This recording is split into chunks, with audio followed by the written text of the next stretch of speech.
Nominee nominee ये एक ऐसा वर्ड है जिसे आपने कोई भी वित्तीय कामकाज के दौरान हमेशा सुना जरूर होगा। हम जब भी बैंक में अकाउंट खुलवाते हैं, म्यूचुअल फंड खरीदते हैं, बीमा पॉलिसी लेते हैं या फिर कोई भी प्रॉपर्टी या शेयर खरीदते हैं तो हर फॉर्म में एक नॉमिनी का कॉलम जरूर होता है। कुछ लोग नॉमिनी भरते हैं, कुछ लोग उसे खाली छोड़ देते हैं। अधिकांश लोगों को नॉमिनी के बारे में पता ही नहीं होता। जहां नॉमिनी भरना अनिवार्य होता है, हम वहां परिवार के सदस्यों का नाम भर देते हैं। कई बार खुद उस व्यक्ति को भी पता नहीं होता कि उसे नॉमिनी बनाया गया है। दरअसल नॉमिनी को लेकर लोगों के बीच जानकारी की कमी है। इसके चलते लोगों को कई तरह की गलतफहमियां भी होती हैं। नॉमिनी क्या होता है? अगर आपको नॉमिनी चुनना है तो आपको ये क्यों चुनना चाहिए, और अगर आपने नॉमिनी नहीं चुना है तो क्या होगा? आइए इस वीडियो में मैं आपको यही सब बताऊंगी। नॉमिनी से जुड़ी हर जानकारी बताने की मैं यहाँ कोशिश करूंगी। सबसे पहले आपको बताती हूँ कि आखिर नॉमिनी होता क्या है। तो दरअसल नॉमिनी वो व्यक्ति होता है जिसे आप अपने वित्तीय मामले में नामित करते हैं। ये व्यक्ति आपकी संपत्ति का एक तरह से तात्कालिक अधिकारी होता है। नॉमिनी सिर्फ पैसे या संपत्ति का केयरटेकर यानी देखभाल करने वाला होता है। ये आपके पैसे का हकदार नहीं होता। नॉमिनी को आपके बाद आपके लीगल वारिस के तौर पर देखा जाता है, जिसे पैसे सौंपना जरूरी होता है। नॉमिनी और लीगल वारिस एक भी हो सकते हैं। अब जान लेते हैं कि कौन हो सकता है नॉमिनी।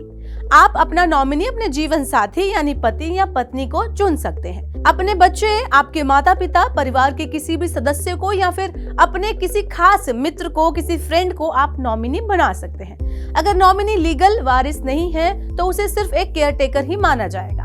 आपको एक बात समझनी बहुत जरूरी है कि नॉमिनी व्यक्ति वह व्यक्ति नहीं है जो संपत्ति का हकदार है, बल्कि वो केवल उस संपत्ति का ट्रस्टी है। जब तक कोई वसीयत ना हो जिसमें स्पष्ट रूप से कहा गया हो कि नॉमिनी व्यक्ति भी एक लाभार्थी या उत्तराधिकारी है, या यदि कोई अन्य उत्तराधिकारी नहीं है तो नॉमिनी व्यक्ति धन या संपत्ति का हकदार नहीं हो सकता है। आइए अब बता देते हैं कि नॉमिनी क्यों जरूरी होता है। तो संपत्ति के मालिक की मृत्यु के बाद नॉमिनी का असली रोल आता है। नॉमिनी न होने की स्थिति में ऐसी सिचुएशन में पैसे मिलना काफी मुश्किल हो जाता है।